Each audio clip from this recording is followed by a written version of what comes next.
Hello students, welcome to Study for Civil Services. Today is 2nd of May 2020 and guys current affairs का ये lecture आप लोग देख रहे हैं।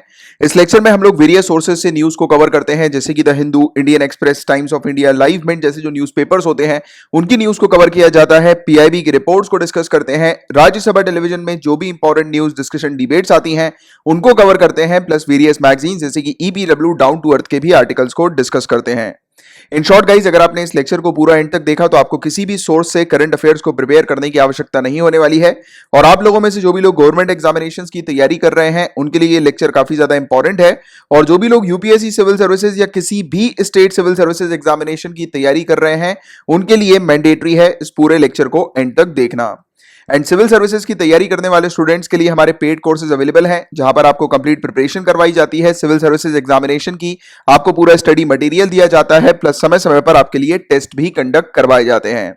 और अभी के लिए हमारे यूपीएससी 2020 प्रीलिम्स के क्रैश कोर्सेज भी अवेलेबल हैं। इसके अलावा यूपीएससी 2020 प्रीलिम्स की टेस्ट सीरीज भी अवेलेबल है, और साथ ही साथ जो भी स्टूडेंट्स ईपीएफओ 2020 की तैयारी कर रहे हैं उनके लिए भी पेड क्लासेस अवेलेबल है।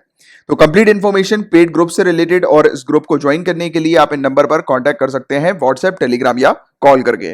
इसके अलावा टेलीग्राम के एप्लीकेशन पर जाकर अगर आप इन यूजर नेम्स को सर्च करेंगे तो आपको हमारा फ्री टेलीग्राम ग्रुप मिल जाएगा, जहां पर हम लोग आपको फ्री में स्टडी मटेरियल्स प्रोवाइड कराते हैं एंड लेक्चर्स की नोटिफिकेशन अपडेट्स भी आपको वहीं पर मिल जाती है।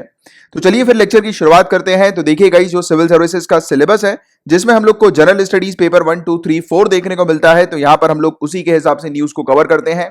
सबसे पहले पेपर 1 से रिलेटेड जितने भी टॉपिक्स आए हैं उनको हम लोग डिस्कस करेंगे, then we will move on to paper 2, फिर पेपर 3 की न्यूज को कवर करेंगे। सो चलिए गाइस, फिर स्टार्ट करते हैं। पेपर 1 की पहली न्यूज से बात करेंगे ग्रिड 2020 रिपोर्ट के बारे में, global report on internal displacement. सबसे पहली चीज तो समझो इंटरनल डिस्प्लेसमेंट क्या होता है। तो देखो गाइस, अगर एक इंसान अपनी कंट्री के अंदर, अपनी खुद की कंट्री के अंदर अपनी रहने वाली जगह को छोड़कर दूसरी जगह जाकर सेटल हो जाता है तो उसको इंटरनल डिस्प्लेसमेंट कहते हैं। इसको आप इंटरनल माइग्रेशन भी जो है वो कह सकते हो, ठीक है।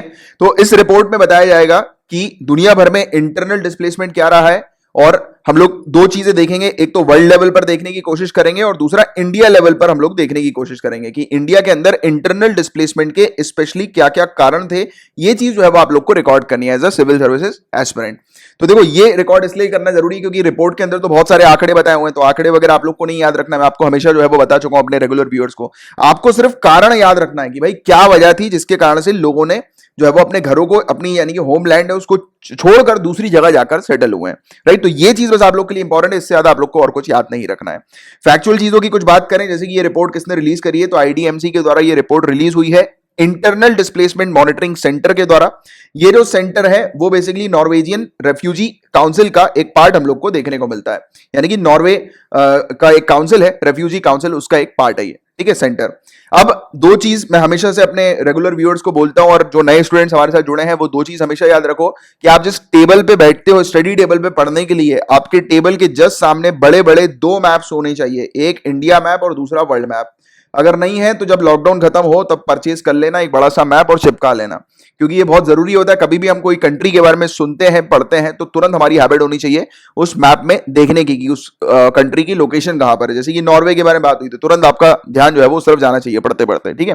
हालांकि मैं कई बार कोशिश करता हूं मैप्स वगैरह आप लोग को प्रोवाइड कराने की, बट ये एक हैबिट जो है वो जरूर डाल के रखो। अच्छा, तो ये हालांकि ये इतना इंपॉर्टेंट नहीं है किसने ये रिलीज करी, क्योंकि ये सब चीजें नहीं पूछी जाएगी आपसे। इसमें मेन पॉइंट ऑफ व्यू से आप लोग को बस वो चीज याद रखनी है कि रीजन क्या कारण था जिसके चलते लोगों ने अपने घरों को छोड़कर दूसरी जगह जाकर सेटल हुए, सिर्फ इतना। तो देखो, इंडिया में बताया जा रहा है कि 2019 में करीब 50 लाख लोगों ने अपने घरों को छोड़कर दूसरी जगह जाकर सेटल हुए हैं ये। और ये बताया जा रहा है कि दुनिया में सबसे ज्यादा है, सबसे ज्यादा 50 लाख लोग एक कंट्री से अपने घरों को छोड़कर दूसरी जगह जाकर सेटल हुए हैं। तो क्या कारण था, ऐसा क्या वजह थी 2019 में जो कि इतनी भारी मात्रा में हम लोग को इंटरनल डिस्प्लेसमेंट देखने को मिला। तो सबसे बड़ी वजह, एक तो हमारी कंट्री के अंदर हाई पॉपुलेशन हम लोग को देखने को मिलती है, जिसके चलते कई सारे लोग जो है वो, उनको घर नहीं मिल पाता, काम नहीं मिल पाता, कुछ लोगों को पीस नहीं मिल पाता, जिसके चलते वो परेशान होकर अपने घरों को छोड़कर, अपने होमलैंड को छोड़कर दूसरी जगह जाकर सेटल हो जाते हैं।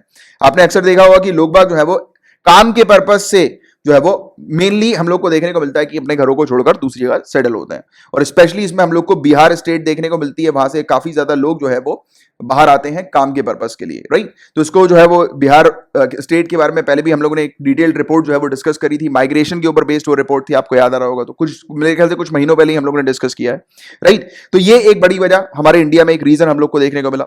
इसके अलावा दूसरा रीजन बताया जा रहा है कि 2019 के अंदर एक तो आपने देखा होगा कि वेदर बड़ा खराब था, 8 ट्रॉपिकल स्टॉर्म साइक्लोन हम लोग को इंडिया के अंदर देखने को मिले थे, 8 ट्रॉपिकल स्टॉर्म्स, राइट। इसके अलावा आपने देखा होगा कि केरला का आप एग्जांपल मेंशन कर सकते हो कि केरला के अंदर जो फ्लड आया था, याद आ रहा है। इसके अलावा बिहार में भी हम लोग को फ्लड देखने को मिला था। तो इस प्रकार की जो स्थिति जो डेवलप हुई थी फ्लड की, ड्रॉट की, तो ऐसा जो एक्सट्रीम वेदर जो हुआ था पिछले साल का 2019 का, तो उसके चलते भी काफी सारे लोग जो है वो शिफ्ट हुए थे। बताया जाता है कि करीब 26 लाख लोग तो साउथ वेस्ट मानसून के कारण ही शिफ्ट हुए हैं, 2.6 मिलियन पीपल, राइट। तो ये चीज यहां पर बताया गया है। इसके अलावा 2019 की बात करें तो मतलब क्लाइमेट चेंज पे भी आप जो है वो ये वाली चीज जो है वो उपयोग कर सकते हैं मेंस वगैरह में, अगर क्लाइमेट चेंज से रिलेटेड कोई टॉपिक आता है तो ये सब चीजें आप मेंशन कर सकते हो। हालांकि ये फिगर वगैरह याद रखने की आप लोग को आवश्यकता नहीं है, इसकी 2.6 मिलियन की जगह आप मेंशन कर सकते हो। अगर याद रहे तो 25 लाख प्लस आप ऐसा मेंशन कर सकते हो कि more than 25 lakh people suffer due to south west monsoon, की साउथ वेस्ट मानसून के कारण 25 लाख लोग सफर हुए हैं, और उसके चलते उन्होंने अपने जो निजी प्लेस है जिस जगह पे वो रहते आ रहे हैं उसको छोड़कर वो दूसरी जगह सेटल होना पड़ा उन लोगों को, ठीक है। तो ये मेंशन कर सकते हो। उसके अलावा क्लाइमेट चेंज वाले टॉपिक में आप ये भी लिख सकते हो कि 2019 जो साल था वो 1901 के बाद, 1901 के बाद 7वां ऐसा साल था जो कि सबसे वार्मेस्ट था, सबसे गर्म साल हम लोग को 2019 का देखने को मिला टेम्परेचर के मामले में, ठीक है। तो ये कुछ बड़ी वजह हम लोग को देखने को मिली। इसके अलावा बताया गया कि 19,000 से ज्यादा मामले हम लोग को कॉन्फ्लिक्ट और वायलेंस के देखने को मिले, जैसे कि मॉब लिंचिंग के मामले हम लोगों ने पिछले साल कई बार पढ़ा, राइट। वायलेंस के मामले हम लोगों ने कई बार देखे।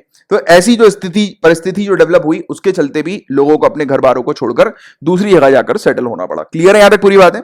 अब ये इंडिया पॉइंट ऑफ व्यू से आपको सिर्फ इतनी सी चीज इस रिपोर्ट में जो है वो मेंशन करनी है। अब देखो रिपोर्ट लिखती है बहुत सारी चीजें, बट एग्जामिनेशन में क्या क्या आएगा वो मैंने भी आपको बताया।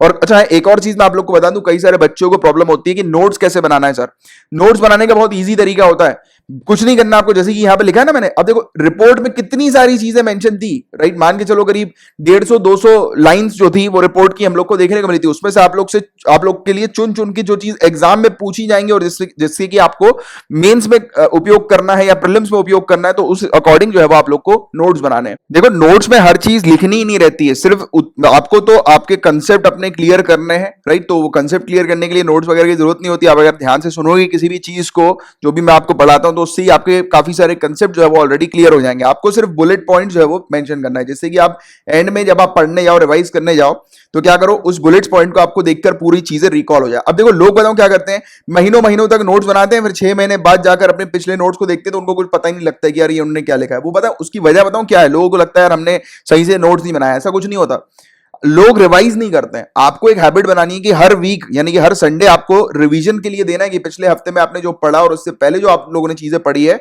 उसको एक बार बस लुक कर लो, यानी कि पन्ने बस पलट लो आप जल्दी में, राइट। और करंट अफेयर्स का जो है वो काफी बड़ा रहता है, मतलब ये जो अगर हम लोग कंटेंट की बात करें तो काफी बड़ा रहता है, काफी कुछ चीज आपको साल में जो है वो नोट करके रखनी पड़ती है, रिकॉर्ड बना के रखना पड़ता है, राइट। तो इसलिए इसको बार बार मल्टीपल टाइम्स आप रिवाइज करते रहो। इसमें कहता हूं क्या होगा, जैसे कि आपने एक रिवीजन दिया एक हफ्ते के बाद, आप दूसरे हफ्ते के बाद जो रिवीजन दोगे ना, यानी कि पहले तो आप ये एक से लेकर दूसरे हफ्ते के बीच में जो टॉपिक्स थे उसको आप दूसरे हफ्ते में रिवाइज करोगे, फिर 2 से तीसरे हफ्ते में जो टॉपिक्स थे तो आप क्या करोगे, इस वाले हफ्ते का तो रिवीजन करो ही करोगे, साथ ही साथ आप इस वाले हफ्ते का भी रिवीजन करोगे। आप जब इस वाले यानी कि पहले और दूसरे हफ्ते के बीच का जब आप रिवाइज करोगे तो आप देखना मुश्किल से 10 मिनट नहीं लगेगा आपको पूरे टॉपिक्स को रिकॉल करने में, राइट। तो ये रिवीजन बहुत सही चीज होती है, तो उसको आपको हैबिट डालनी है। लोग बात क्या कंसोलिडेट नहीं कर पाते पूरी चीजों को और फिर वो परेशान चलते हैं, तो रिवीजन जरूर अच्छे से करके रखो, ठीक है। और ये बहुत जरूरी होता है, ये की होती है। और बाकी इस लेक्चर की जिन लोग के पास पीडीएफ आती है, जो हमारे पेड कोर्सेज के मेंबर्स होते हैं, तो उनको तो सिर्फ ये पीडीएफ को स्क्रॉल करना है बस, और उनका पूरा रिवीजन हो ही जाएगा, क्योंकि आप लोग को पढ़ाई हुई हर चीजें जो है वो रिकॉल हो जाएंगी जब आप पन्ने पलटोगे यानी कि स्क्रॉल करोगे तो, राइट। तो बाकी पेड कोर्सेज जो मेंबर्स हैं वो बिल्कुल जरूरत नहीं है आप लोग को नोट्स वगैरह पे टाइम वेस्ट करने की अपनी, क्योंकि हर चीज जो है वो आपको यहाँ पर मिलती है फोटोज वगैरह के थ्रू, और हर एक चीज मैं प्रोवाइड कराता हूँ कि डिटेल में जो है आप लोग को मिल जाए। बाकी अगर आपको अपने जैसे कई बार ऐसा भी होता है ना, कुछ कुछ टॉपिक्स होते हैं जो कि हम लोग ईजी वर्ड में लिखने की कोशिश करते हैं जैसे कि हम लोग को समझ में आ जाए, तो वैसी भी आप हैबिट जो है वो अपनी बना सकते हो। बाकी उतना कोई टेंशन नहीं लेना नोट्स वगैरह के मामले में, ठीक है। तो ये वाली बात करनी थी, तो ये नोट्स मेकिंग वाली चीज जो है वो इसको थोड़ा ध्यान में रखो बस आप। अब ग्लोबल सिनेरियो की बात कर लें, दुनिया भर में क्या स्थिति हम लोग को देखने को मिली है इंटरनल डिस्प्लेसमेंट की, तो बताया जा रहा है कि करीब 33.4 मिलियन लोग जो है उनका इंटरनल डिस्प्लेसमेंट रिकॉर्ड किया गया है 145 कंट्रीज के अंदर। 2019 में लोग बाग जो है 33.4 मिलियन लोग वो अपनी जगह को छोड़कर दूसरी जगह जाकर उन्होंने सेटल किया था। और दो बड़ी वजह थी, एक तो बड़ी वजह कॉन्फ्लिक्ट और दूसरी बड़ी वजह डिजास्टर। बताया गया है कि लगभग 8.5 मिलियन यानी कि मान के चलो कि आप 85 लाख लोग लगभग इन लोगों ने अपना घर को छोड़ा बिकॉज ऑफ वायलेंस। और ये इसके बारे में मैंने आपको काफी सारी कंट्रीज के बारे में डिस्कशन भी किया था हम लोगों ने, जैसे कि यमन के बारे में अभी कुछ दिनों पहले ही हम लोगों ने बात करी थी, राइट। हमने डिस्कस किया था कि इस कंट्री के अंदर सिविल वॉर जो है वो काफी समय से चलता आ रहा है, राइट। और यहाँ पर वो शिया और सुन्नी वाला एक बड़ा इशू हम लोग को देखने को मिला है। और फिर वो यहाँ पर टेररिज्म भी काफी ज्यादा है, इस्लामिक स्टेट के टेररिस्ट यहाँ पर मौजूद हैं और भी काफी सारे जो मिलिटेंट्स हैं वो यहाँ पर हम लोग को देखने को मिलते हैं। पढ़ाया मैंने आपको यार कंट्री के बारे में। दूसरी कंट्री हमने डिस्कस करी थी लीबिया, पहले डिस्कस करी थी हफ्तार फोर्सेस के बारे में, याद आ रहा होगा आपको तो। और मेरे ख्याल से कल के लेक्चर में भी मैंने आपको लीबिया का एक स्क्रीनशॉट दिया था और बताया था कि लीबिया कंट्री के बारे में हम लोग ने इस फलाना टॉपिक में जो है वो डिस्कस किया, पढ़ा है, राइट। तो जो नए बच्चे हैं वो प्रीवियस ट्यूटोरियल देख लीजिएगा आप, तो आपको लीबिया कब पढ़ाया मैंने तो उसका भी आंसर आपको मिल जाएगा। तो ये लीबिया पूरी कंट्री के बारे में डिटेल में हम लोग ने डिस्कस किया था कि यहाँ पर बड़ा क्या इशू चल रहा है। इसके अलावा ईरान और इराक, ये तो फेमस कंट्रीज हैं, यहाँ पर तो हमेशा ही हम लोग को कुछ ना कुछ स्थिति देखने को मिलती है। ये हो गई अफगानिस्तान हो गई, राइट।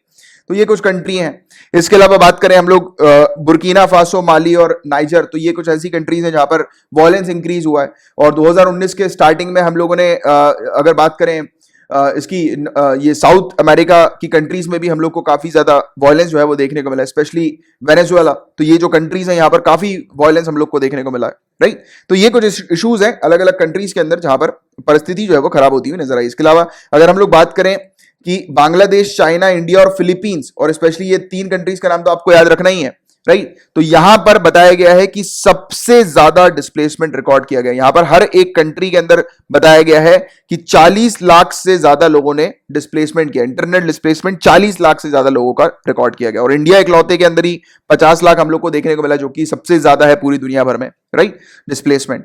तो ये चीज यहां पर बताई गई है। और इसके अलावा दूसरी बड़ी वजह जो है वो क्लाइमेट चेंज हम लोग को देखने को मिली है, जिससे कि पूरी दुनिया सफर कर रही है, राइट। तो इसके बारे में आप जानते ही हो।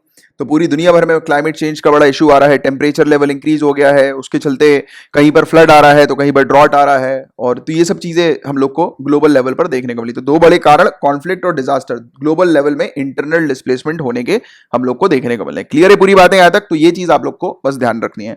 और पेपर 1 से रिलेटेड इतने टॉपिक्स थे, अब हम लोग पेपर 2 के टॉपिक्स की तरफ आगे बढ़ते हैं। यहां पर बताया जा रहा है कि केरला गवर्नमेंट एक ऑर्डिनेंस लेकर आई है, एक नया ऑर्डिनेंस लेकर आई है, जिसके चलते ये कोविड-19 सैलरी कट को इन्फोर्स कर रही है। यानी कि कोविड-19 के कारण जो इकोनॉमिक क्राइसिस जो हम लोग को देखने को मिल रहे हैं, इसके चलते केरला गवर्नमेंट के ऑर्डिनेंस के तहत बताया जा रहा है कि ये जो disaster and public emergency special provision act जो ये लेकर आ रही है, तो इसके चलते बताया जा रहा है कि केरला गवर्नमेंट में जितने भी स्टेट गवर्नमेंट एम्प्लॉइज हैं, केरला के अंदर जितने भी स्टेट गवर्नमेंट एम्प्लॉइज, उनकी सैलरी में से 25% तक की कटौती हम लोग को देखने को मिलेगी। तो ये जो इस प्रीलिम्स पॉइंट ऑफ व्यू से केरला गवर्नमेंट, याद रखना आप कि इस प्रकार का ऑर्डिनेंस लेकर आ रही है, जिसके चलते सैलरी कट जो है वो हम लोग को सभी स्टेट गवर्नमेंट के एम्प्लॉइज में देखने को मिलेगा। तो स्टेट गवर्नमेंट के एम्प्लॉइज जरूर मतलब याद रखिएगा प्रीलिम्स पर्सपेक्टिव से। और मेंस के लिए आप लोग को क्या याद रखना है, तो इसमें आप मेंशन कर सकते हो कि कोरोना वायरस के कारण इकोनॉमिक जो सिचुएशन जो खराब हुई है इंडिया में, तो उसको रिकवर करने के लिए क्या क्या स्टेप्स जो है वो ले रही है सरकार, गवर्नमेंट। तो ये एक प्रकार का स्टेप ही है, क्योंकि सैलरी जब लोगों की डिडक्ट की जाएगी, हालांकि एक नेगेटिव इंपैक्ट है, बट सैलरी डिडक्ट करने का कारण यह है कि चीजों को स्टेबल करना, मैनेज करना, इकोनॉमी को मैनेज करना, स्टेबल करना, राइट। तो उसमें भी ये एक कंडीशन जो है वो डेवलप हो जाती है, आप मेंशन कर सकते हो। क्लियर है यहां तक बातें? इसके अलावा आप मेंबर ऑफ पार्लियामेंट की सैलरीज के बारे में भी मेंशन कर सकते हो कि इनकी सैलरी में भी अभी हम लोग को कुछ दिनों पहले हम लोग ने डिस्कस किया था कि डिडक्शन की बात हुई थी, right. 30% deduction in MP salary, member of parliament. तो ये वाली बात हो गई। अब नेक्स्ट टॉपिक में कावासाकी डिजीज के बारे में बात हो रही है। अब देखो, ये इस प्रकार के जो टॉपिक होते हैं ना, जिसकी ये इस प्रकार के टर्म होते हैं, कावासाकी टर्म, यानी कि जो आप देख रहे हो कावासाकी, इससे काफी सारे लोगों के दिमाग में आ गए होंगे, जैसे कि हम लोग बात करते हैं ना कावासाकी की हायाबुसा। तो ऐसे जो छोटी छोटी चीजें होती है ना, उस पर यूपीएससी फेंकती है बाउंसर, और जो नॉन सीरियस एस्पिरेंट होते हैं वो इस बाउंसर को खेल नहीं पाते। क्यों नहीं खेल पाते? क्योंकि नॉन सीरियस एस्पिरेंट जो होता है वो ढंग से हर चीज पढ़ता नहीं है, राइट। उसने देखा कावासाकी लिखा है, और यूपीएससी बकायदा ऑप्शन में भी मेंशन करती है कि एक ऑप्शन लिखेगी वो कि ये एक ऑटोमोबाइल है, ऑटोमोबाइल इंडस्ट्री से रिलेटेड है, या ऑटोमोबाइल इस प्रकार का कुछ ऑप्शन दे देगी। दूसरा ऑप्शन देगी ये एक डिजीज से रिलेटेड है, और तीसरा लिखेगी बोथ, और चौथा लिखेगी नन, या फिर मतलब ऐसा कुछ लिख सकती है। ऑप्शन, या फिर कुछ और एक दो तीन और ऑप्शन दे देगी आपको, राइट। तो अब जो लोग बच्चे को पता है कि कावासाकी एक डिजीज भी होती है, वो दोनों ऑप्शन पे मार्क करेंगे क्योंकि वो सीरियस एस्पिरेंट है, और आप मेरे साथ पढ़ रहे हो तो आप सीरियस एस्पिरेंट हो और आप इस बाउंसर पे लगाओगे सिक्सर, ठीक है ना। तो अब ये डिजीज क्या है इसको अब हम लोग देख लेते हैं एक बार। तो कावासाकी डिजीज एक एक्यूट इन्फ्लेमेटरी डिजीज, यानी कि एक सूजन वाली डिजीज है। इसमें इंसान की बॉडी के ब्लड वेसल्स में सूजन हो जाती है, और जनरली जो बच्चा होता है 5 साल की से कम की जिसकी उम्र होती है उसको ज्यादातर ये कावासाकी डिजीज होती है, ठीक है। अब ब्लड वेसल जो होता है गाइस, ये हमारी बॉडी में ब्लड पहुंचाता है, तो इसके चलते क्या होता है, स्पेशली हार्ट पर बहुत बुरा असर पड़ता है, ये हार्ट को इफेक्ट करती है, क्योंकि हार्ट का फंक्शन आप जानते हो कि हार्ट का फंक्शन क्या है। हार्ट का फंक्शन यह है कि हार्ट जब पंप करता है तो पंप के थ्रू वो पूरी बॉडी में ब्लड पहुंचाता है, राइट। बट इन सूजन के कारण जब ब्लड जो है हार्ट तक प्रॉपर अमाउंट में नहीं पहुंच पाता है, तो उसके चलते लोगों को हार्ट अटैक आ जाता है, स्ट्रोक आ जाता है। तो ये चीज यहां पर इसकी बड़ी हम लोग को देखने को मिली है इस डिजीज की, कावासाकी डिजीज की, ठीक है। और ये इन्फ्लेमेशन कोरोनरी आर्टरी में करती है, और उसके चलते ब्लड का जो सप्लाई है वो हार्ट तक प्रॉपर तरीके से नहीं पहुंच पाता, और इसके चलते लोगों को हार्ट अटैक, स्ट्रोक जैसी स्थिति डेवलप हो जाती है। इसके अलावा ये डिजीज है इंसान की बॉडी के और भी दूसरे पार्ट्स में अफेक्ट करती है, ठीक है। बट मेजर अफेक्ट जो होता है वो हार्ट पे हम लोग को ज्यादातर देखने को मिलता है। और इस डिजीज के सिम्टम्स जो है, जैसे कि बुखार आ जाना, और जो होंठ है वो रेड हो जाते हैं और फटने लगते हैं, और जो क्रॉनिया जो है वो रेड होने लगती है, आंखों में रेडनेस जो है वो आने लगती है, टंग जो है वो रेड हो जाती है, तो और लिम्फ नोड जो है वो इनलार्ज हो जाते हैं नेक के। तो ये चीज यहां पर इसके कुछ सिम्टम्स हम लोग को बताए गए हैं, ठीक है। तो ये है कावासाकी डिजीज के बारे में पूरी इंफॉर्मेशन। अब देखो, अब इसमें आपको एक आइडिया भी दे देता हूं कि नोट्स कैसे बनाने, क्योंकि देखो ये पूरी चीज यहां पे लिखी हुई है। आपको क्या करना है, सिर्फ लिखना है कावासाकी डिजीज, उसके आगे आपको लिखना है कि ये एक एक्यूट इन्फ्लेमेटरी डिजीज है जो कि 5 इयर्स, यानी कि आप इसमें लिखोगे एक्यूट इन्फ्लेमेटरी डिजीज, ठीक है। इसके आगे लिखोगे आप 5 इयर्स और लेस, ऐसे मतलब कि सिंबल बना के, पूरा भी 5 ईयर और लेस जो है वो नहीं लिखना आपको, राइट। 5 ईयर ऐसे लिखो आप, ये 5 लिखा, 5 ईयर और लेस ऐसे भी लिख दो आप, या फिर नीचे लेस वाला डाउन वाला सिंबल जो है वो इस प्रकार से बना दो। तो जितना शॉर्ट हो सके उतना आपको शॉर्ट करना है।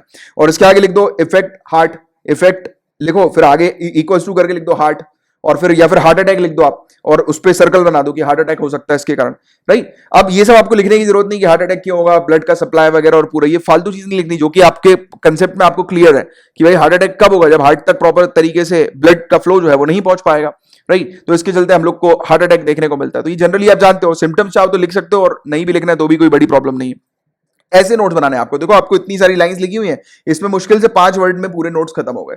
तो ऐसे नोट्स बनाने की अब हैबिट डालो आप। और अब नेक्स्ट टॉपिक की तरफ आगे बढ़ते हैं। बात हो रही है टॉक्सिक शॉक सिंड्रोम के बारे में। ये एक रेयर लाइफ थ्रेटनिंग कंडीशन हम लोग को देखने को मिलती है। एक ऐसी कंडीशन है जिसके चलते लोगों की मृत्यु हो जाती है, डेथ हो जाती है, और एक बैक्टीरिया के चलते होता है ये। इसमें काफी सारे बैक्टीरिया जब बॉडी के अंदर एंटर होते हैं, वो कुछ टॉक्सिन रिलीज करते हैं, हार्मफुल टॉक्सिन।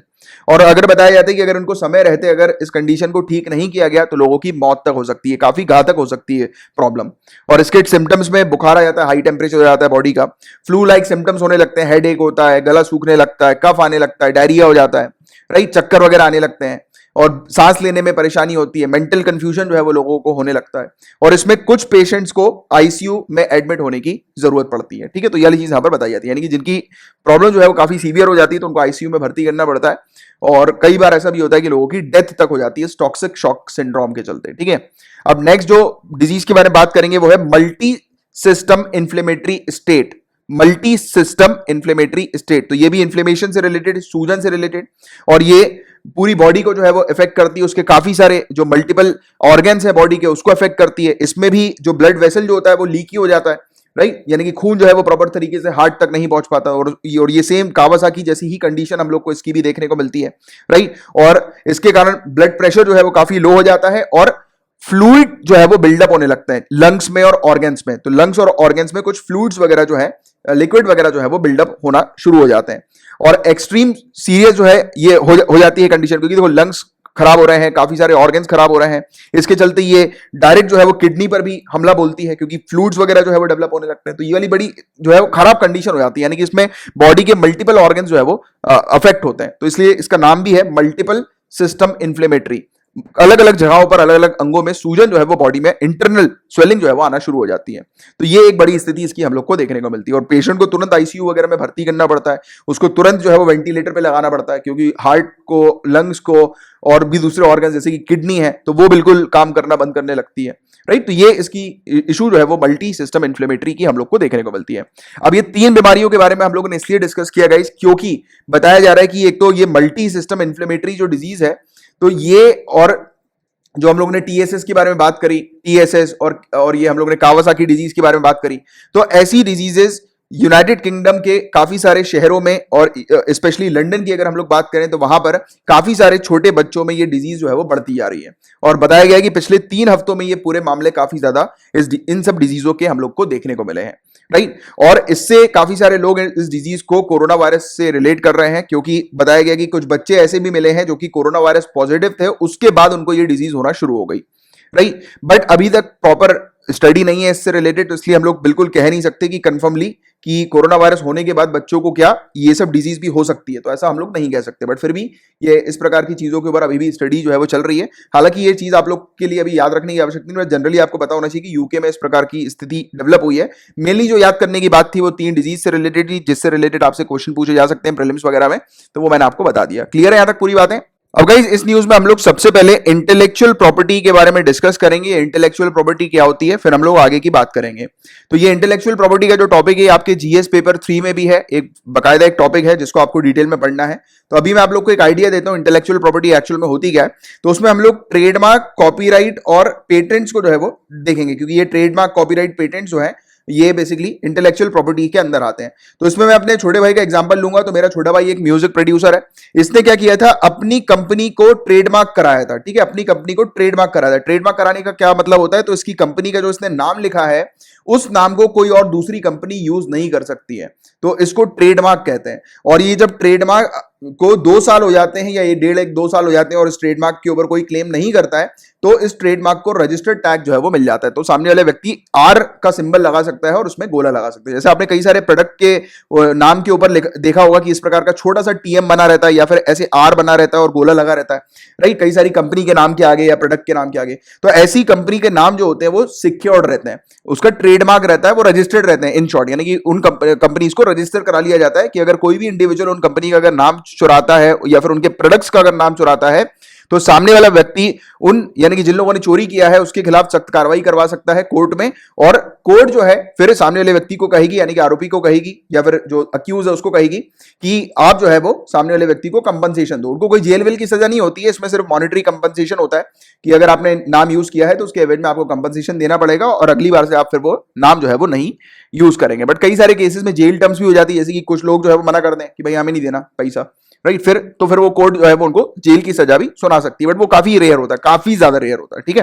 तो ये चीज आप थोड़ी सी याद रखना। और मुंबई में इसका कोर्ट है, पूरी कार्रवाई जो होती है इसकी मुंबई में हम लोग को देखने को मिलती है, ट्रेडमार्क या इंटेलेक्चुअल प्रॉपर्टी से रिलेटेड, ठीक है।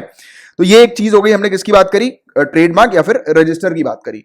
अब हम लोग कॉपीराइट की बात करें तो मेरा जो छोटा भाई जब भी कोई म्यूजिक रिलीज करता है तो उस म्यूजिक को वो कॉपीराइट करवा देता है, उसका यानी कि उसको रजिस्टर करा लेता है, जिससे कि उसका म्यूजिक कोई और इंसान चोरी ना करे, ठीक है। तो ये एक सेफ्टी सिक्योरिटी के फीचर्स हम लोग को देखने को मिलते हैं कि सामने वाले व्यक्ति की वो इंटेलेक्चुअल प्रॉपर्टी है, एक तो वो रजिस्टर्ड है यानी कि वो स्टैंडर्डाइज है, और दूसरी चीज उसको कोई चोरी नहीं कर सकता है, वो प्रोटेक्टेड है।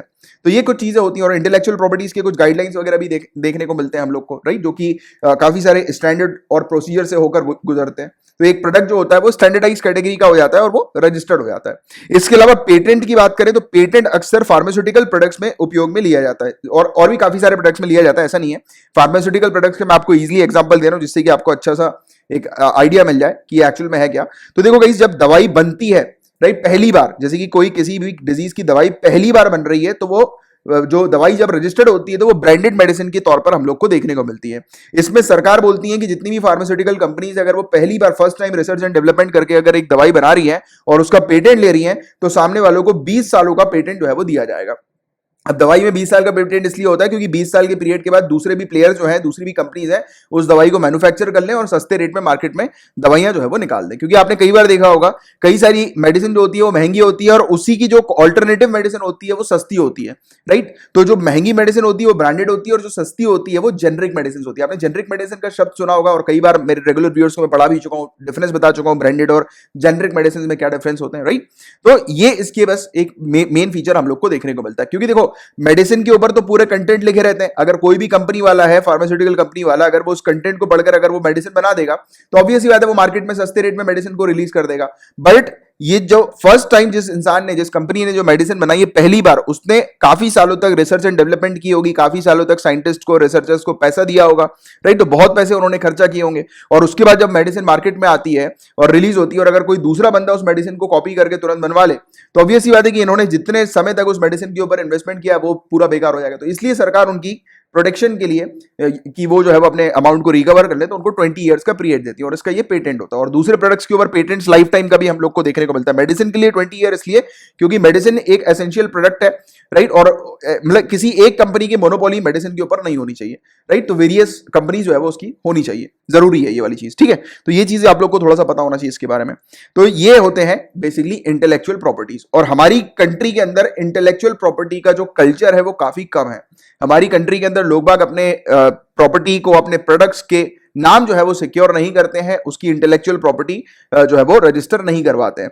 तो उसमें क्या इशू आता है गाइस कि उसका जो स्टैंडर्डाइजेशन होता है वो काफी कम होता है, काफी लो होता है। और जब ऐसे प्रोडक्ट्स जिनकी इंटेलेक्चुअल प्रॉपर्टी रजिस्टर्ड नहीं है और ये प्रोडक्ट अगर एक्सपोर्ट होते हैं, दूसरी कंट्रीज पे जाते हैं और स्पेशली डेवलप कंट्रीज के अंदर, तो डेवलप कंट्रीज ऐसे प्रोडक्ट्स को सीरियसली जो है वो देखती है, राइट। और उसको एंटर होने नहीं देती क्योंकि वो ऐसे प्रोडक्ट्स को एक एज अ ट्रेड बैरियर मानती है अपनी कंपनीज के लिए और अपने प्रोडक्ट्स के लिए। उसमें यूनाइटेड स्टेट्स हम लोग को देखने को मिलती है स्पेशली, जो कि सख्त कार्रवाई करती है ऐसे यानी कि प्रोडक्ट्स के ऊपर जो कि इंटेलेक्चुअल प्रॉपर्टी रजिस्टर्ड नहीं होते। बात क्लियर है यहाँ पे। तो ये जो अपनी लिस्ट निकालती है गाइस, हर साल इसकी एक लिस्ट निकलती है जिसमें ये ऐसी कंट्रीज के नाम मेंशन करती है यूनाइटेड स्टेट्स, जिन कंट्रीज के अंदर इंटेलेक्चुअल प्रॉपर्टी राइट्स का कल्चर काफी कम है और जिन कंट्रीज के जो प्रोडक्ट्स हैं वो रजिस्टर्ड नहीं होते। तो ऐसी कंट्रीज को लिस्ट कर दिया जाता है और ऐसी कंट्रीज के जो माल होते हैं वो यूनाइटेड स्टेट्स एंटर नहीं करती है और अगर करती है तो उसके ऊपर कस्टम ड्यूटीज काफी हाई इंपोज करती है। तो ये बड़ा एक इशू हम लोग को यहां पर देखने को मिलता है। बाकी ये मान के चलो कि 70-80% तो ऐसे प्रोडक्ट्स को रिजेक्ट जो है वो कर दिया जाता है, राइट। तो यूएसए की ये प्रायोरिटी वॉच लिस्ट होती है जिसमें ऐसी कंट्रीज के नाम जो है वो मौजूद होते हैं और इंडिया का नाम इसमें पहले भी मौजूद था और बताया जा रहा है कि इस साल के भी इसकी जो रिपोर्ट रिलीज हुई है उसमें भी इंडिया का नाम मौजूद है और रिपोर्ट का नाम है एनुअल स्पेशल 301 रिपोर्ट। तो क्वेश्चन बन सकता है कि एनुअल स्पेशल 301 रिपोर्ट किसके द्वारा रिलीज की जाती है, तो यूनाइटेड स्टेट्स के द्वारा, United states TR, office of the United states trade representative. तो ये यूएसटीआर जो है, ये बॉडी जो है ये रिलीज करती है। तो देखो नाम से हम लोग को समझ में आ रहा है ट्रेड से रिलेटेड पूरा खेल है, इसलिए इसका नाम जो है वो ट्रेड रिप्रेजेंटेटिव हम लोग को देखने को मिल रहा है क्योंकि प्रोडक्ट जो आते हैं यूएसए में उसके ऊपर निगरानी रखी जाती है। पूरी चीज क्लियर है यहाँ पे कि ये लिस्ट जो है वो किससे रिलेटेड और इंटेलेक्चुअल प्रॉपर्टी क्या होती है उसका मैंने आपको एक आइडिया दे दिया है। अब देखो यूएसटीआर का कहना है इंडिया से कि इंडिया सिंगापुर ट्रीटी, सिंगापुर संधि जो है उसको ज्वाइन कर ले। ये सिंगापुर ट्रीटी जो है वो ट्रेडमार्क के लॉ के ऊपर बेस्ड हम लोग को देखने को मिली थी। ये ट्रीटी आई थी 2006 के अंदर, इस ट्रीटी को सिंगापुर के अंदर अडॉप्ट किया गया था और फिर ये लागू हो गई थी 2009 में, ठीक है। और जुलाई 2016 में करीब 50 कंट्रीज ने इस ट्रीटी को साइन किया था और इस ट्रीटी की मेंबर बन गई थी और 48 इसमें से कंट्री थी और इसके अलावा African intellectual property organization plus Benelux organization for intellectual property. तो ये दो ऑर्गेनाइजेशन हम लोग को देखने को मिले थे, एक तो अफ्रीका का ऑर्गेनाइजेशन और दूसरा बेनिलक्स। तो आपसे एक और क्वेश्चन पूछा जा सकता है कि ये बेनिलक्स क्या है। तो बेनिलक्स देखो नाम से ही समझ में आ रहा है हम लोग को, BENELUX, ये 3 कंट्रीज हैं टोटल। ये वेस्टर्न यूरोप की 3 कंट्रीज हैं। BE से बनता है बेल्जियम, NE से नीदरलैंड्स और LUX से लक्समबर्ग। तो ये 3 कंट्रीज हम लोग को वेस्टर्न यूरोप की देखने को मिलती है जिनका एक ऑर्गेनाइजेशन है इंटेलेक्चुअल प्रॉपर्टी के ऊपर बेस्ड।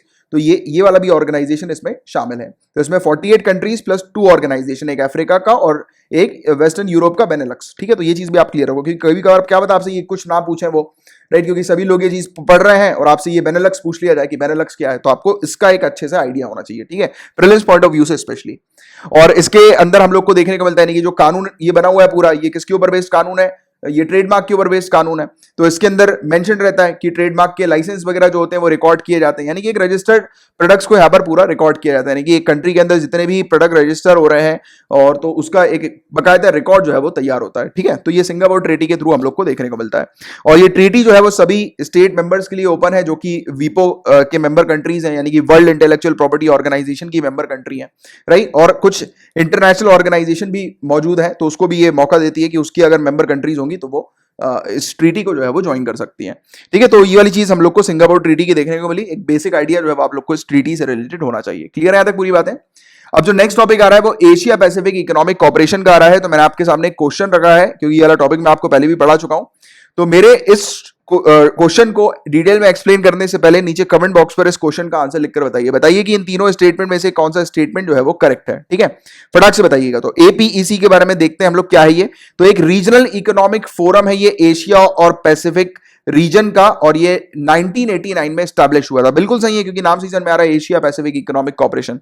इकोनॉमिक प्लेटफॉर्म है और इकोनॉमिक प्लेटफॉर्म है, तो इसका मतलब यही है कि ये इस एशिया पैसिफिक में मौजूद जो कंट्रीज हैं जितनी भी, तो उनमें फोकस करती है, यानी कि इसकी जितनी भी मेंबर कंट्रीज है उस पर फोकस किया जाता है कि वो कंट्रीज के अंदर ग्रोथ एंड डेवलपमेंट हो, इकोनॉमिक एक्सेलरेशन उस कंट्री के अंदर हो, राइट। तो ये चीज पर जो है वो फोकस किया जाता है। तो ये पहला स्टेटमेंट भी करेक्ट है, दूसरा स्टेटमेंट भी करेक्ट है, तीसरा स्टेटमेंट इसके 21 मेंबर हम लोग को देखने को मिलते हैं, तो ये भी करेक्ट है। मेरा एक क्वेश्चन है, नीचे आंसर लिखकर, अभी इसके अलावा यानी कि इसको तो आपने लिखा होगा, इसके अलावा एक और लिखकर बताओ कि इंडिया क्या एपीईसी का मेंबर है। काफी इजी क्वेश्चन है, पता ही होगा आपको। चलो, अब ये टॉपिक एपीईसी न्यूज में क्यों आया था, तो देखो बताया जा रहा है एक रिपोर्ट के थ्रू कि कोरोना वायरस के चलते एपीईसी की मेंबर कंट्रीज के अंदर हम लोग को 2.7% इकोनॉमिक डिक्लाइन 2020 में देखने को मिलने वाला है, और यहां पर अनएम्प्लॉयमेंट रेट भी बहुत तेजी से बढ़ रहा है इन कंट्रीज के अंदर। बताया जा रहा है कि 5.4% अनएम्प्लॉयमेंट रेट जो है वो एकदम से बढ़ता हुआ नजर आ रहा है। 2019 में अनएम्प्लॉयमेंट रेट 3.8% था, और अब 5.4% जो है वो रेज अनएम्प्लॉयमेंट रेट का बताया जा रहा है, यानी कि बेरोजगारी काफी ज्यादा इन कंट्रीज में अब हम लोग को देखने को मिलेगी। और ये चीज हम लोग देख ही रहे हैं कि पूरे दुनिया भर में इकोनॉमिक क्राइसिस होने वाला है, अनएम्प्लॉयमेंट की एक बड़ी प्रॉब्लम जो है वो अब हम लोग को देखने को मिलने वाली है पूरे दुनिया भर में, राइट। तो ये रिपोर्ट वगैरह के थ्रू हम लोग को पता लग रहा है। इसके अलावा पता लग रहा है हम लोग को कि 23.5 मिलियन 2.35 करोड़ लोग जो है वो अनएम्प्लॉय होने वाले हैं इस रीजन के 2020 में, बेरोजगार होने वाले हैं इस रीजन के 2020 में। तो ये चीज यहां पर बताई गई है। तो ये कुछ बेसिक चीजें हैं जिसको आप लोग को थोड़ी सी ध्यान में रखनी है एपीईसी से रिलेटेड। अब जो नेक्स्ट टॉपिक आ रहा है हम लोग को चाइना के डैम से रिलेटेड अब देखने को मिल रहा है। देखो, चाइना की जो अपर स्ट्रीम एक्टिविटी है मेकोंग रिवर की, तो मेकोंग रिवर का मैप जो है वो पहले आप देखो। ठीक है, ये आपको जो पूरा मैप दिखाई दे रहा है ये मेकोंग रिवर का देखने को मिल रहा है। ये तिब्बत रीजन से ये नदी निकलती है, मेकोंग नदी। ठीक है, ये नदी को चाइना के अंदर लैंगकैंग के नाम से भी जो है वो जाना जाता है। तो ये वाली चीज भी आपको थोड़ी याद रखनी है, कभी कभी क्वेश्चन आ सकता है कि लैंगकैंग जो है वो क्या है।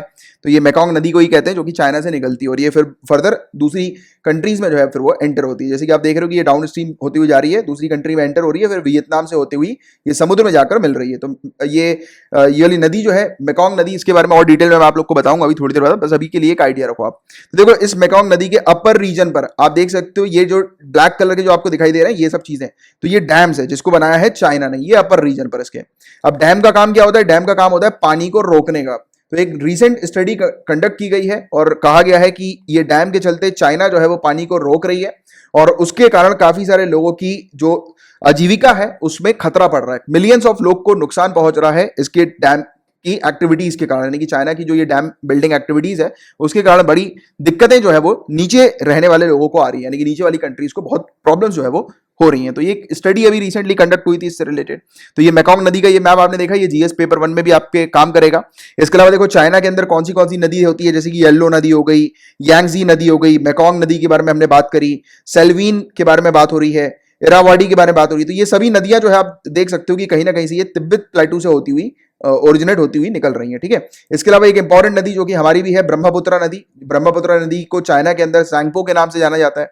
यही पर माउंट कैलाश के पास से ही ये नदी जो है वो उत्पन्न होकर निकलती है, राइट, देख सकते हो आप सैंगपो।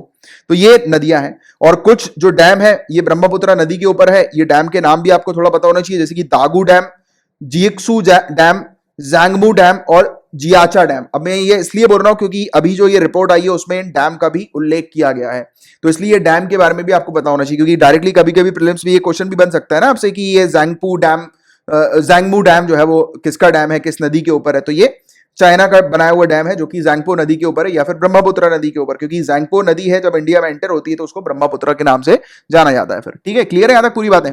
तो ये हमने मैप देख लिया।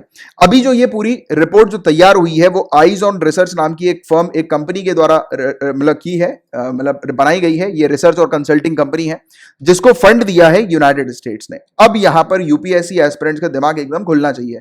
बात किसकी हो रही है? यूएसए की हो रही है। और आप जानते हो कि यूएसए और चाइना के रिलेशंस बिल्कुल खराब है, और कोई भी रिपोर्ट अगर एक एनिमी कंट्री दूसरी कंट्री के ऊपर बनाती है तो उसमें कई बार हम लोग को बायसनेस जैसी थिंकिंग भी देखने को मिल सकती है। यानी कि इस रिपोर्ट के अंदर जो इनकी थिंकिंग होगी ये बायस थिंकिंग भी हो सकती है, राइट? या फिर इस रिपोर्ट के तहत वो दूसरी कंट्रीज को जो है वो अपने साथ शामिल करना चाहते हैं और उनका फोकस ये रहता है कि चाइना के अगेंस्ट जो है वो दूसरी कंट्रीज और हो जाए, राइट? जैसे कि यहां पर ये जो नीचे वाली जो कंट्रीज है, ठीक है, अब ये देख रहे हैं, और हालांकि ये यूएसए तो इन सभी कंट्रीज को आज की डेट में सपोर्ट कर रहा है क्योंकि चाइना की नेबरिंग कंट्री है। और अगर आप कौटिल्य की अर्थशास्त्र के अंदर आप 8 फोल्ड और 4 फोल्ड पॉलिसी पढ़ोगे तो आपको इसके बारे में क्लियर होगा कि एम्पायर जो होते हैं, दो बड़े बड़े एम्पायर्स होते हैं, उनके जो नेबर्स होते हैं वो हमेशा एनिमीज होते हैं। और जो भी, जैसे कि अब चाइना देख रहे हो आप, चाइना के ये सब नेबर्स हम लोग को दिखाई दे रहे हैं, तो ये क्या है? ये चाइना के कहीं ना कहीं से एनिमी है। इनके साथ चाइना के टर्म्स उतने अच्छे नहीं है। इंडिया की भी बात करें तो इंडिया और चाइना के टर्म्स उतने अच्छे नहीं है, राइट? आप देख ही रहे हो काफी समय से इशू चल रहा है। जैसे कि जो नेबरिंग कंट्री होती है ना,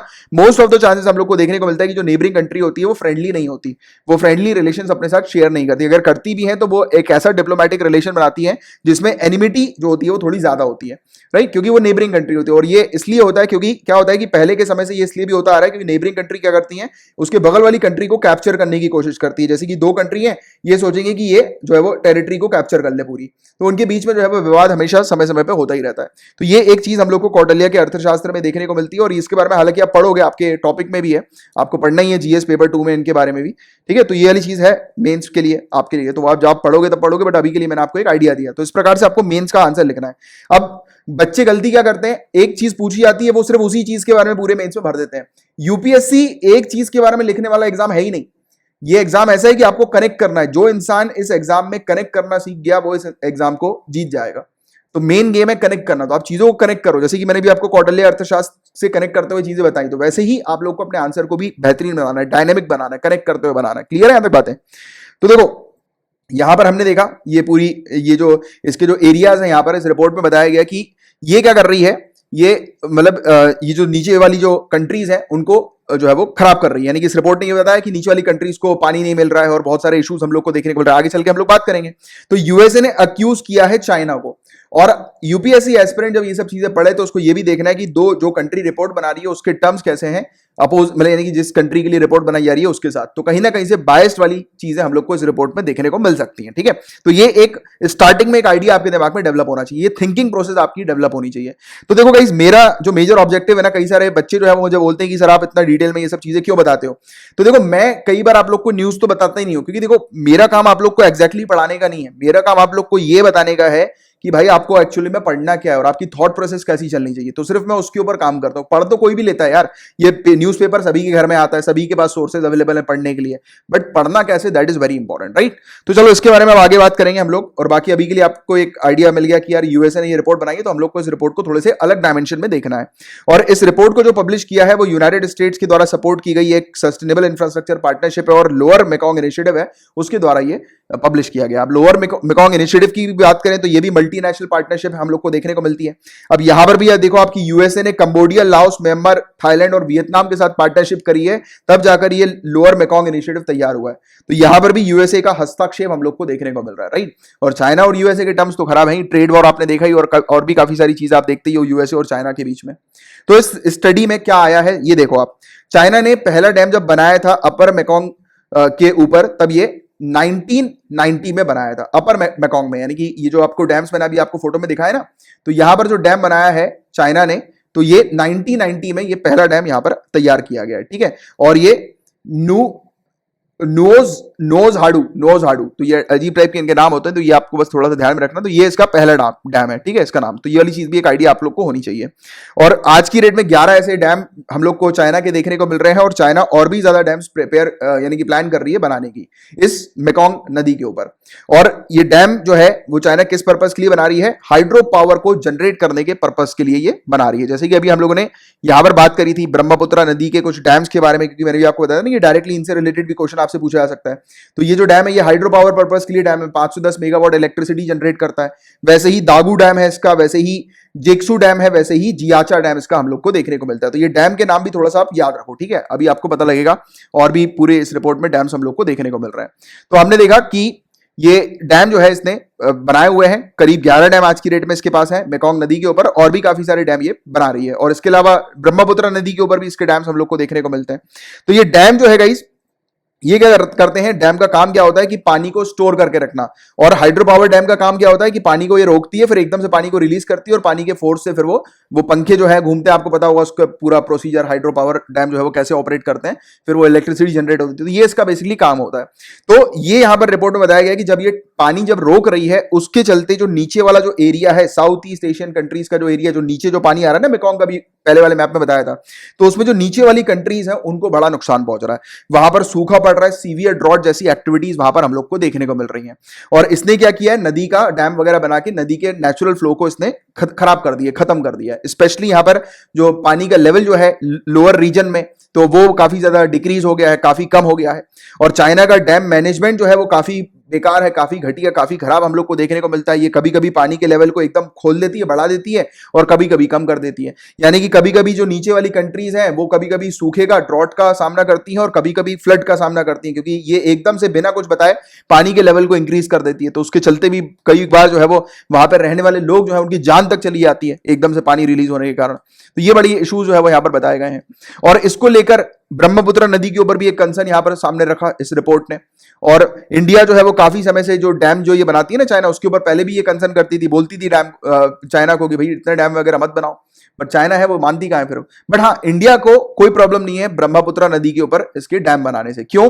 तो इंडिया ने बताया है, इंडिया का कहना ये है, मैं आपको बताता हूं। ये देखो, ये ब्रह्मपुत्र नदी के ऊपर ये पूरे जो डैम्स इसने बनाए हैं, तो ये डैम किसके लिए है? ये डैम है इलेक्ट्रिसिटी जनरेट करने के लिए। हाइड्रो पावर डैम हम लोग को देखने को मिलता है हाइड्रो पावर जनरेट करने के लिए, ठीक है। और अगर ये डैम, जैसे मान के चलो ये डैम यहां पर इसने बनाया है, और ये डैम बनाकर अगर ये एक कैनाल बना देता, एक नहर बना देता, और फिर पानी को इरिगेशन पर्पस के लिए, दूसरे पर्पस के लिए दूसरी जगह शिफ्ट कर देता, तब हम लोग थोड़ा कंसर्न ले सकते थे। क्यों? क्योंकि पानी जो है वो मतलब अलग ऑल्टर हो रहा है, यानी कि दूसरी जगह जा रहा है। यहां पर पानी की प्रॉब्लम हो सकती है, क्योंकि देखो अगर एक पानी यहां से आ रहा है और कुछ अमाउंट का पानी अगर वहां चला जाएगा, तो जो मेन रीजन जो इंडिया के अंदर आ रहा है, तो वहां पर पानी की कमी होने लगेगी। तब हम लोग एक कंसर्न ले सकते थे, हम लोग सोच सकते थे कि अरे यार ये तो दिक्कत कर रहा है। बट अभी हमारा कहना है कि भाई ये तो पानी इलेक्ट्रिसिटी, यानी कि डैम जो उसने बनाया है वो पानी की मदद से इलेक्ट्रिसिटी जनरेट करने के लिए बनाया है, हाइड्रो पावर जनरेशन के लिए इसने डैम बनाया है। तो फिर हम लोग को इतना कंसर्न लेने की आवश्यकता नहीं, क्योंकि जो पानी जो स्टोर किया जा रहा है वो किस पर्पस के लिए किया जा रहा है? ये बेसिकली पावर जनरेशन पर्पस के लिए किया जा रहा है। तो उससे इंडिया को कोई प्रॉब्लम नहीं है, कोई लेना देना नहीं है। और इसने जो डैम बनाए हैं, ये ज़ांगबू डैम, ये दागू डैम, जिक्सू और जीचा, जो मैंने भी आपको स्टार्टिंग में बताया था, ठीक है। तो ये इसने अभी तक डैम जो है वो ब्रह्मपुत्र नदी के ऊपर बना दिए। तो हम लोग ने कहा है कि हम लोग को उसके डैम बनाने से कोई प्रॉब्लम नहीं है, कोई चिंता वाली हम लोग के लिए बात नहीं है। बट अभी यूएसए क्या कर रहा है? यूएसए हम लोग को बोल रहा है थोड़ा चिंता करो, देखो ये डैम बना के दूसरी कंट्रीज के पास के लिए जो है वो प्रॉब्लम क्रिएट कर रहा है। तो वो इसलिए कर रहा है क्योंकि यूएसए चाहता है कि इंडिया जो है वो यूएसए के साथ कंप्लीटली मिल जाए और चाइना के अगेंस्ट जो है वो हर चीज बोलना शुरू कर दे। तो ये एक बेसिकली इंटरनेशनल पॉलिटिक्स में ये सब चीजें हम लोग को अक्सर देखने को मिलती हैं। तो ये एक प्रकार की यूएसए की स्ट्रैटेजी है इस प्रकार की हरकत करने के लिए। हाँ, मैं ये नहीं कहता कि पूरी तरह से ही जो है वो गलत है चाइना की स्ट्रैटेजी, यानी कि मतलब जो यूएसए ने कहा है वो पूरी तरह से गलत ही कहा है चाइना के बारे में। तो ये मैं कंप्लीटली नहीं एग्री करता इस चीज से। बट हाँ, कुछ हद तक है कि इंडिया को थोड़ा सा ये बोलना चाहती है, बताना चाहती है कि देखो चाइना के थोड़ा सा अगेंस्ट हो, राइट। और बाकी है तो कुछ प्रॉब्लम्स, क्योंकि नीचे वाली कंट्रीज को थोड़ी प्रॉब्लम्स हो रही है। बट बाकी जो यूएसए ने जो ये रिपोर्ट बनाई है, ये कहीं ना कहीं तक आसपास की कंट्रीज को जो है वो चाइना के अगेंस्ट करने के पर्पस के लिए ही बनाई है, ठीक है। तो ये इस प्रकार से एक जनरल आइडिया आपके दिमाग में जो है वो होना चाहिए, ठीक है। तो ये स्ट्रेटेजी इस प्रकार की आपकी डेवलप आपको करनी है। और इंडिया और चाइना के बीच में किसी भी प्रकार का वाटर शेयरिंग एग्रीमेंट नहीं है, जैसे कि हमारा इंडिया और पाकिस्तान के बीच में है इंडस रिवर को लेकर वाटर शेयरिंग एग्रीमेंट, तो वैसा इंडिया और चाइना के बीच में नहीं है यहाँ पर, ठीक है। तो ये वाली चीज भी आपको पता होनी चाहिए। तो ये कुछ बेसिक चीजें हैं जिसकी इसके बारे में एक जनरल आइडिया आपको होना चाहिए और कुछ नहीं। और बाकी आई होप कि आपको क्लियर हो गया होगा। बट हालांकि ये टॉपिक जो है वो GS paper 1 point of view से भी काफी इंपॉर्टेंट है, और पेपर 2 में international relations point of view से भी थोड़ा सा ये इंपॉर्टेंट टॉपिक हम लोग को देखने को मिल रहा है, ठीक है। अब मेकोंग नदी के बारे में बात करें तो 4,350 किलोमीटर की नदी या फिर 2700 माइल्स की ये नदी हम लोग को देखने को मिलती है। टोटल 6 कंट्री से होकर गुजरती है। देखो चाइना से ये स्टार्ट होती है, मैंने आपको बताया वहां पर इसको लोकांग के नाम से जाना जाता है, लैंगकांग के नाम से जाना जाता है बेसिकली। और इसके अलावा कंबोडिया, लाओस, थाईलैंड, म्यांमार जैसी कंट्रीज से होकर जो है ये गुजरती है और फिर वियतनाम में जाती है और फिर फर्दर साउथ चाइना सी से जाकर मिल जाती है। और इसको साउथ ईस्ट एशियन कंट्रीज की लाइफ ब्लड भी जो है वो कहा जाता है, लाइफ ब्लड, ठीक है। और 200 मिलियन लोग जो है वो डायरेक्टली और इनडायरेक्टली इस नदी के ऊपर डिपेंडेंट हम लोग को देखने को मिलते हैं, बेसिकली फिशिंग और फार्मिंग पर्पस के लिए, फार्मिंग एक्टिविटीज के लिए। तो अगर इस नदी में कोई भी प्रॉब्लम अगर चाइना क्रिएट करती है तो बताया जाता है कि 200 मिलियन लोगों को नुकसान जो है वो पहुंच सकता है। और बस ये बेसिक चीज आप ध्यान में रखो थोड़ा सा। अब हम लोग बात करेंगे पेपर 3 के टॉपिक्स की तरफ। पेपर 2 से रिलेटेड इतने ही टॉपिक्स थे। तो देखो सेक्स हार्मोन से रिलेटेड आपके सामने एक क्वेश्चन है, तो फटाक से वीडियो को पॉज करो, मेरे एक्सप्लेन करने से पहले नीचे कमेंट बॉक्स पर सेक्स हार्मोन से रिलेटेड करेक्ट आंसर लिखकर बताओ। तो देखो पहला जो स्टेटमेंट है वो है एस्ट्रोजन का।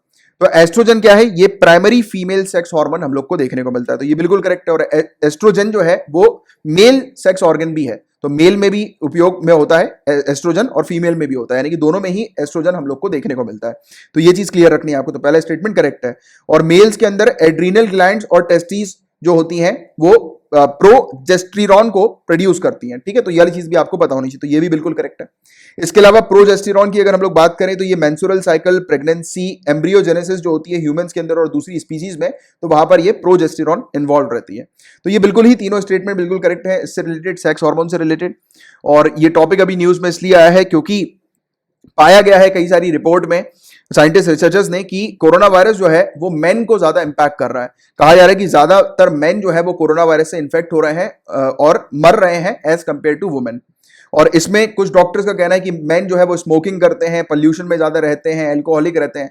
तो ये सब कुछ वजह है जिसके कारण से जो मेन का इम्यून सिस्टम है वो वीक है और उसके चलते उनकी डेथ हो रही है। बट कुछ डॉक्टर का ये भी कहना है कि फीमेल का इम्यून सिस्टम ज्यादा स्ट्रांग है, क्योंकि फीमेल के अंदर हम लोग को एस्ट्रोजन और प्रोजेस्टेरॉन का लेवल जो होता है वो काफी हाई हम लोग को देखने को मिलता है एज कंपेयर टू मेन।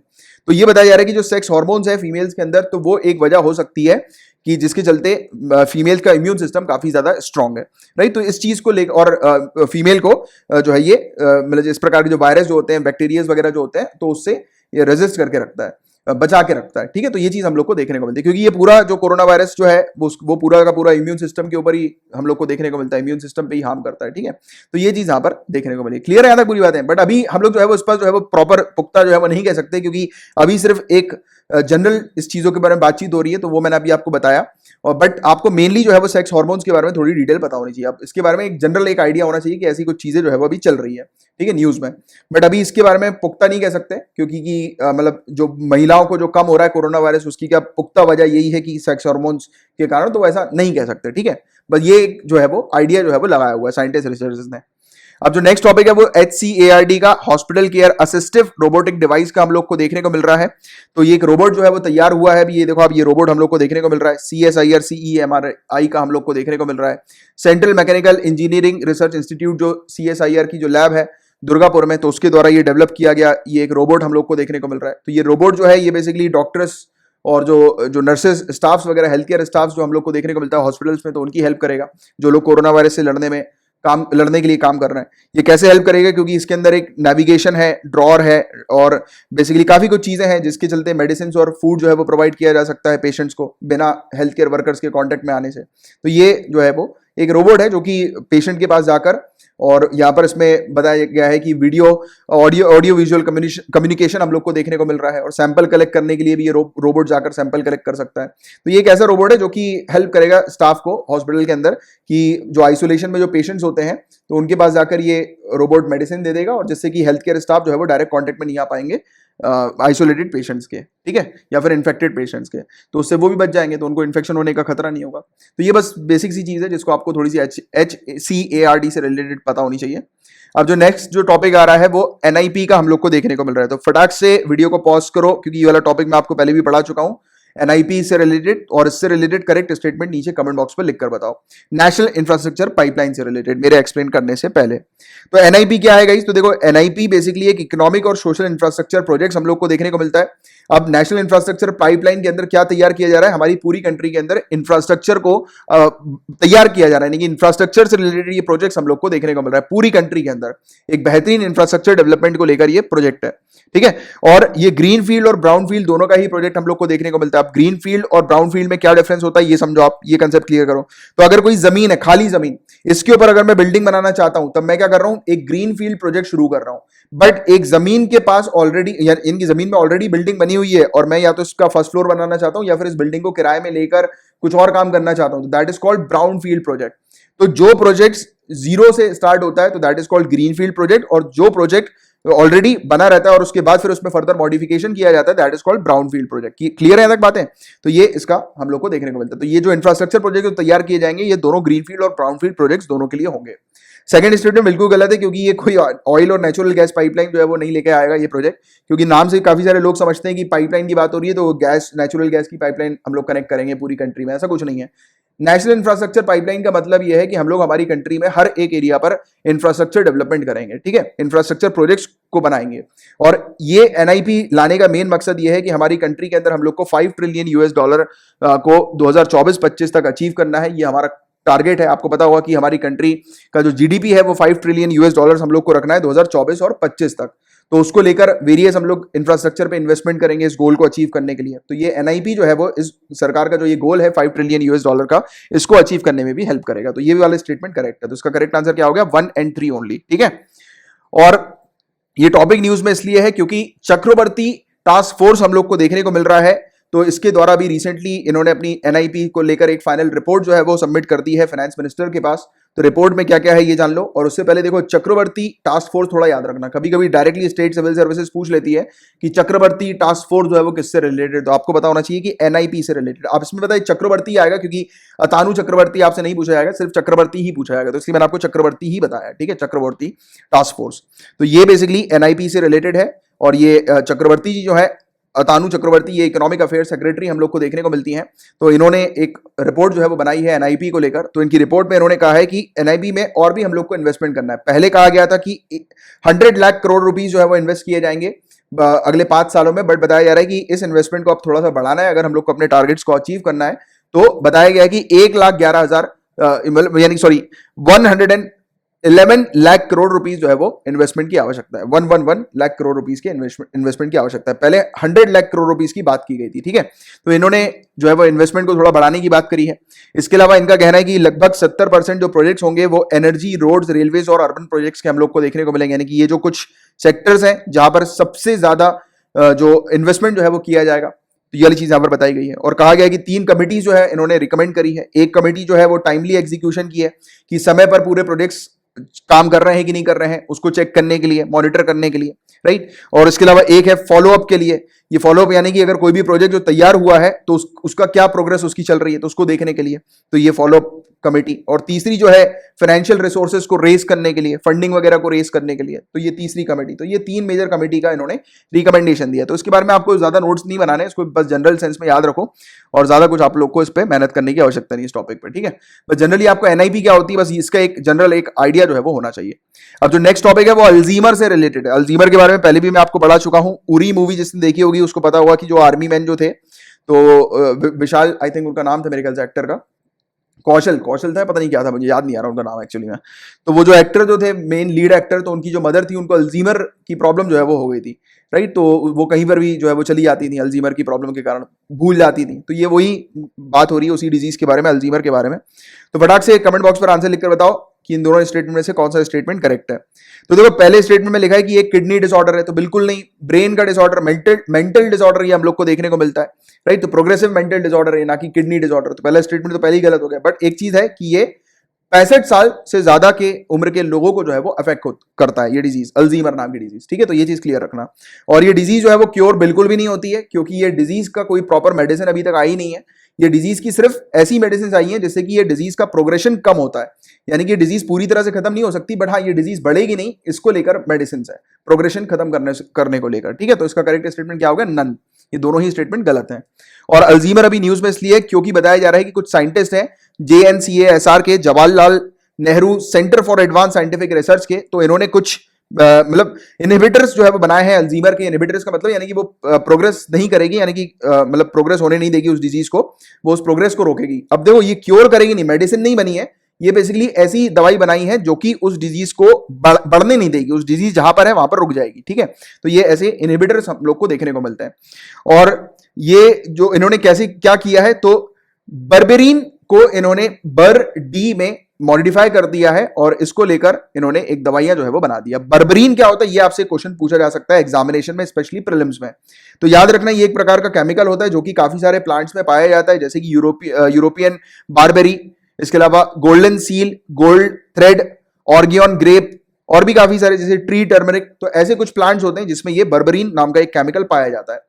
और ये केमिकल जो है वो बेसिकली डायबिटीज वाले पेशेंट्स भी ले सकते हैं, उनकी डायबिटीज सही हो सकती है, जिनको हाई लेवल कोलेस्ट्रॉल का है वो भी ले सकते हैं, या फिर जिनको फैट्स या लिपिड्स जैसी इश्यूज हम लोग को ब्लड वगैरह में देखने को मिलते हैं तो वो भी जो है वो ले सकते हैं, या फिर हाई ब्लड प्रेशर जिनको है तो वो भी ये एज अ दवाई के तौर पर डायरेक्टली ले सकते हैं। तो ये बर्बेरिन जो है वो काफी अच्छी चीज है जो कि प्लांट में पाई जाती है और वेरियस डिजीज को खत्म करने में हेल्पफुल होती है। तो कहा गया है कि बर्बेरिन को इन्होंने मॉडिफाई करके बर्डी में बना दिया है, और जिसके चलते कहा जा रहा है कि अल्जीमर की प्रोग्रेशन को जो है ये कम कर सकती है, रोक सकती है, ठीक है।